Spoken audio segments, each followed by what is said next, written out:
For over a century, one controversial theory has claimed that millions of European Jews are not descended from ancient Israelites, but from a medieval kingdom of Turkic warriors who converted to Judaism. If true, this would completely rewrite Jewish history, identity, and connection to the land of Israel. The theory is called the Khazar hypothesis. And it's one of the most debated, most politicized, and most misunderstood questions in Jewish history. On one side, proponents claim that genetic and historical evidence proves that most Ashkenazi Jews, those from Central and Eastern Europe, are primarily descended from the Khazars, a Turkic people who ruled an empire between the Black Sea and Caspian Sea over 1,000 years ago. On the other side, mainstream historians and geneticists argue that the evidence overwhelmingly shows Ashkenazi Jews are descended from Middle Eastern populations who migrated to Europe, with some European admixture along the way. This isn't just an academic debate. It has been used to question Jewish identity, to challenge Jewish connection to Israel, and has been weaponized by both political activists and anti-Semites. So what does the actual evidence say? What do genetics, history, and archaeology tell us about the origins of European Jews? Today, we're going to cut through the politics, the propaganda, and the myths. We're going to look at the facts. The real history of the Khazars. The genetic studies. The archaeological evidence. And by the end, you'll understand what science actually reveals about this centuries-old mystery. This is the truth behind the Khazar ancestry debate. Before we can evaluate whether European Jews are descended from Khazars, we need to understand who the Khazars actually were. The Khazar Empire. The Khazar Khaganate was a powerful medieval state that existed from approximately the 7th century to the 10th century CE. At its height, the Khazar Empire controlled a vast territory stretching from the northern Caucasus region, between the Black Sea and Caspian Sea, northward into what is now Ukraine and southern Russia. The Khazars were a Turkic people, culturally and linguistically related to other Central Asian nomadic groups like the Bulgars, Pechenegs, and later the Tatars. They were skilled warriors and traders. Their empire sat at a crucial crossroads between the Byzantine Empire to the west, the Islamic Caliphate to the south, and the Slavic tribes to the north. This geographic position made them wealthy and powerful. Trade routes, including portions of the Silk Road, passed through Khazar territory. They controlled river trade along the Volga. The conversion to Judaism. The most remarkable fact about the Khazars, and the reason they're relevant to our story, is that sometime in the 8th or 9th century, the Khazar ruling elite converted to Judaism. This is not a myth. This is documented in multiple historical sources from the period, including Arab historians and geographers who wrote about the Khazars, Byzantine sources that mention the Khazar conversion, Hebrew sources, including a famous exchange of letters between Hasdai ibn Shaprite, a Jewish scholar in Cordoba, and the Khazar king Joseph in the 10th century. The exact date and extent of the conversion are debated, but the conversion itself is historical fact. Why did they convert? Several theories exist. Political neutrality. Khazaria was caught between Christian Byzantium and the Islamic Caliphate. Converting to Judaism allowed them to remain independent of both. Trade connections. Khazaria had significant Jewish populations, particularly Radhanite Jewish merchants who traveled the trade routes. These connections may have influenced the royal court. Genuine religious conviction. Some scholars believe the Khazar elite were genuinely attracted to Jewish monotheism. We don't know for certain which factor was most important, but the conversion happened. How widespread was Judaism? This is critical. The sources make clear that the Khazar ruling elite, the nobility and the royal court, converted to Judaism. Whether the entire population converted is much less clear. Most historians believe that Judaism remained primarily an elite religion, while the majority of the population likely practiced traditional Turkic shamanistic religions, with some practicing Christianity or Islam. This matters because if only the elite converted, we're talking about a relatively small number of people, not a mass population conversion. The fall of the Khazar Empire. Around the year 965 CE, the Kievan Rus, a confederation of East Slavic tribes, invaded and destroyed the Khazar capital, Itil. Over the following decades, the Khazar state collapsed. Attacks from neighboring powers, internal instability, and changing trade routes all contributed. By the early 11th century, the Khazar Empire had ceased to exist as a political entity. What happened to the Khazars? This is the key question. When the empire fell, where did the Khazars go? Some likely assimilated into surrounding populations, the Slavs, the Bulgars, various Turkic groups. Some may have maintained distinct communities for a time, but these eventually faded. And here's where the Khazar hypothesis comes in. The theory claims that Khazar Jews, after the empire's collapse, migrated westward into Eastern Europe, particularly into Poland, Lithuania, and Ukraine, where they became the ancestors of the Ashkenazi Jewish communities that emerged in the medieval period. This is the claim we need to examine. The idea that European Jews are descended from Khazars is not new. It dates back over a century. Early mentions. The theory first appeared in the 19th century, mostly in marginal academic discussions. Some scholars, noting the existence of Jewish communities in Eastern Europe and the historical fact of the Khazar conversion, speculated about a connection. But it remained a fringe idea until the 20th century. Arthur Kiesler and the 13th Tribe. The hypothesis exploded into popular consciousness in 1976 when Arthur Kiesler, a Hungarian-British author and journalist, published a book called The 13th Tribe. Kiesler was not a historian or geneticist. He was a novelist and political writer, but he was also Jewish. In The 13th Tribe, Kiesler argued that the majority of Eastern European Jews were descended from Khazars, not from ancient Israelites. His motivation, he claimed, was to undermine racial anti-Semitism. If Jews weren't a Semitic race from the Middle East but were actually descended from Turkic converts, then racial anti-Semitism based on supposed biological differences made no sense. The book became a bestseller and brought the Khazar hypothesis to a mainstream audience. The political uses of the theory. Ironically, Kiesler's anti-racist intentions backfired. The Khazar hypothesis has been used by various groups for political purposes.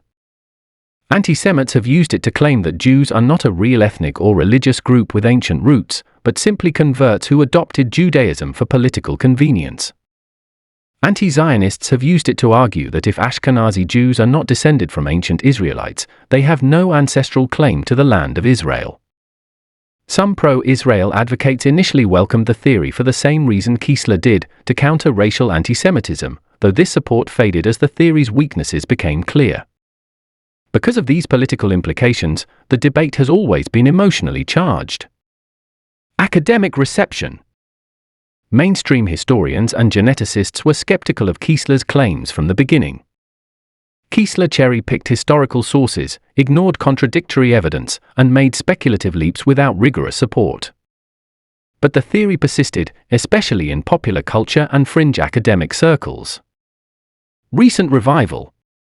In the 2000s and 2010s, a few researchers, most notably Aaron L. Haig, a geneticist, published studies claiming to support the Khazar hypothesis using genetic data. These studies received significant media attention and reignited the debate. But they were also heavily criticized by other geneticists for methodological flaws. So where does the evidence actually stand? In the past 2 decades, advances in genetics have allowed scientists to test ancestry hypotheses with unprecedented precision. Dozens of studies have analyzed the DNA of Jewish populations worldwide, including Ashkenazi Jews. What do they show? The consensus findings. The overwhelming majority of peer-reviewed genetic studies, published in top-tier scientific journals, have reached a consistent conclusion. Ashkenazi Jews are primarily descended from Middle Eastern populations, with significant European admixture. Let's break that down. Study 1, the 2010 American Journal of Human Genetics Study. One of the most comprehensive studies, published in 2010, analyzed the genomes of over 200 Jewish individuals from different communities, Ashkenazi, Sephardic, Mizrahi, and others, and compared them to non-Jewish populations worldwide. Key findings. All Jewish populations, despite living in different regions for centuries, share significant genetic similarities with each other and with modern Middle Eastern populations, particularly Levantine populations from Israel, Palestine, Lebanon, and Syria. Ashkenazi Jews specifically show approximately 50–60% Middle Eastern ancestry and 40–50% European ancestry, primarily from Southern Europe, Italy, Greece, not from Eastern Europe or Central Asian Turkic populations. This pattern is consistent with a Middle Eastern origin, followed by migration to Europe and intermarriage with local European populations, particularly in the maternal line. Study 2. Y chromosome and mitochondrial DNA. Studies of Y chromosome DNA, passed from father to son, and mitochondrial DNA, passed from mother to child, provide additional insight. Y chromosome studies show that a large proportion of Ashkenazi Jewish males carry haplogroups characteristic of Middle Eastern populations, particularly haplogroups J and E. These are common in Arab, Palestinian, Syrian, and Lebanese populations. They are rare or absent in Turkic Central Asian populations. Mitochondrial DNA studies show more European ancestry, particularly from Southern Europe. This suggests a pattern where Middle Eastern Jewish men migrated to Europe and intermarried with local European women over time. This pattern is inconsistent with a Khazar origin, where we would expect Central Asian haplogroups like C and Q, which are virtually absent in Ashkenazi populations. Study 3. Autosomal DNA and genome-wide analysis. More recent studies using whole genome sequencing have confirmed these findings with even greater precision. Ashkenazi Jews cluster genetically closer to other Jewish populations and to Middle Eastern groups than to their non-Jewish European neighbors or to Turkic Central Asian populations. The Khazar signature. If the Khazar hypothesis were true, we would expect to see genetic markers characteristic of Turkic populations from the Caucasus and Central Asia in Ashkenazi Jews. Multiple studies have specifically looked for this signature. They found essentially no significant Khazar or Turkic ancestry in Ashkenazi Jews. The genetic profile is overwhelmingly Middle Eastern and Southern European, not Central Asian or Turkic. The El Haik studies. In 2013, geneticist Aaron El Haik published a paper claiming to support the Khazar hypothesis. However, his study has been heavily criticized by the genetics community for serious methodological problems. He used a technique called GPS, geographic population structure, analysis that was not appropriate for the question he was asking. His interpretation of the results was disputed. Other geneticists re-analyzed his data and reached opposite conclusions. Multiple subsequent studies using more rigorous methods contradicted his findings. The scientific consensus has not shifted based on El Haik's work. His remains an outlier, not supported by the broader body of evidence. Disease genetics. Another line of genetic evidence comes from disease-causing mutations. Certain genetic diseases are more common in Ashkenazi Jews due to founder effects, where a small ancestral population passes on specific mutations. Diseases like Tay-Sachs, familial dysautonomia, and certain BRCA mutations occur at higher rates in Ashkenazi Jews. Genetic studies of these mutations have traced their origins to the Middle East or to early European Jewish communities, not to Turkic or Central Asian populations. If Ashkenazi Jews were primarily descended from Khazars, we'd expect their disease-causing mutations to match those in Turkic populations. They don't. The scientific consensus. The scientific consensus, based on multiple independent studies using different methods, is clear. Ashkenazi Jews are primarily descended from Middle Eastern populations who migrated to Europe, with substantial admixture from Southern European populations over time. There is no significant Khazar or Turkic genetic component. This doesn't mean zero Khazar ancestry. It's possible that some Khazar converts eventually joined Jewish communities. But if so, it was a minor contribution, not the dominant source of ancestry. Genetics is powerful, but it's not the only evidence. What do history and archaeology tell us? The historical record of Ashkenazi Jews. Traditional Jewish history and historical records trace Ashkenazi Jews to the Rhineland region of Germany, in cities like Mainz, Worms, and Speyer, beginning around the 9th and 10th centuries. From there, Jewish communities migrated eastward into Poland, Lithuania, Ukraine, and Russia, especially during the medieval period as they faced persecution in Western Europe during the Crusades and Black Death. This migration is well documented in Jewish religious texts, community records, and external historical sources. If Ashkenazi Jews were primarily descended from Khazars migrating westward from the Caucasus, we would expect historical records of large Jewish populations moving from the east into Eastern Europe during or after the collapse of Khazaria in the 10th and 11th centuries. We don't have such records. Instead, the records consistently show migration from the west, Germany, to the east, Poland, and beyond. Language evidence. Ashkenazi Jews spoke Yiddish, a language that developed from medieval German with Hebrew and Slavic influences. If Ashkenazi Jews were primarily Khazar descendants, we'd expect linguistic traces of Turkic languages. We don't find this. Yiddish is clearly rooted in Germanic languages, consistent with an origin in the Rhineland. Religious practices.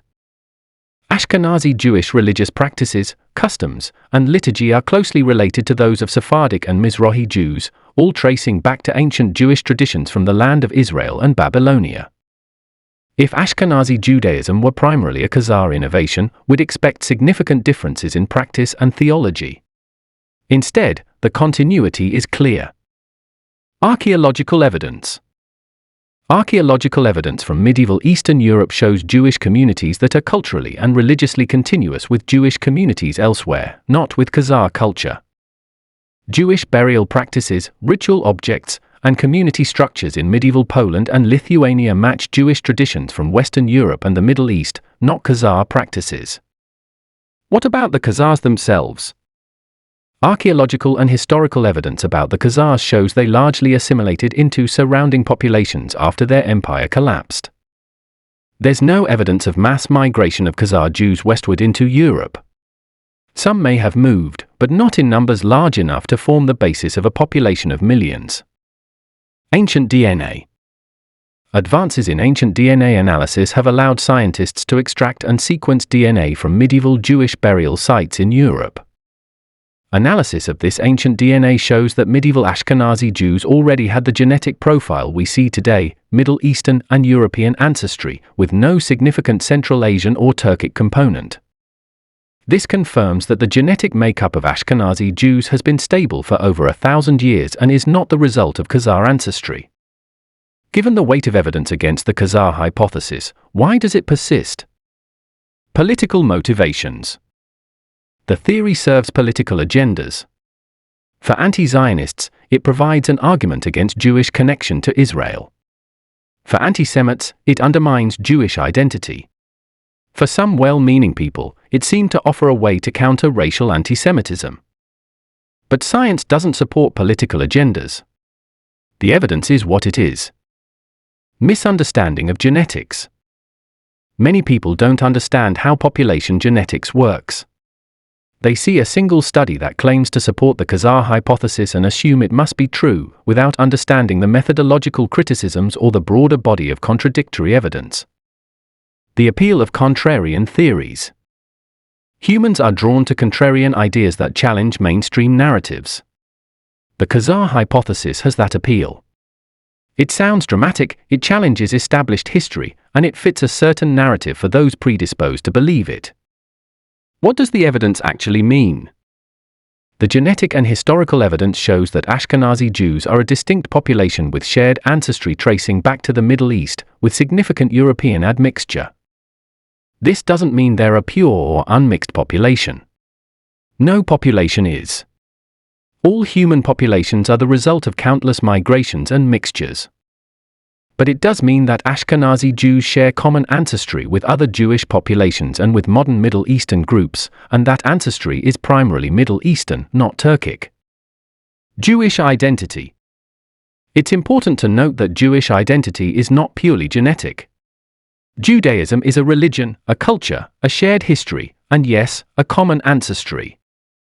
A person can convert to Judaism and become fully Jewish without Middle Eastern genetic ancestry. Jewish communities have always included converts. But for the majority of Jews, there is a shared biological heritage as well as a shared cultural and religious one. The evidence confirms this. The broader lesson. The Khazar debate teaches us to be skeptical of politically motivated theories, to demand rigorous evidence, and to understand that science, when done properly, reveals truth regardless of our preferences. The Khazar hypothesis, the claim that Ashkenazi Jews are primarily descended from medieval Turkic converts rather than ancient Israelites, has been tested extensively through genetics, history, and archaeology. And the evidence is overwhelming. Ashkenazi Jews are primarily descended from Middle Eastern populations who migrated to Europe, with significant European admixture over time. There is no substantial Khazar or Turkic ancestry.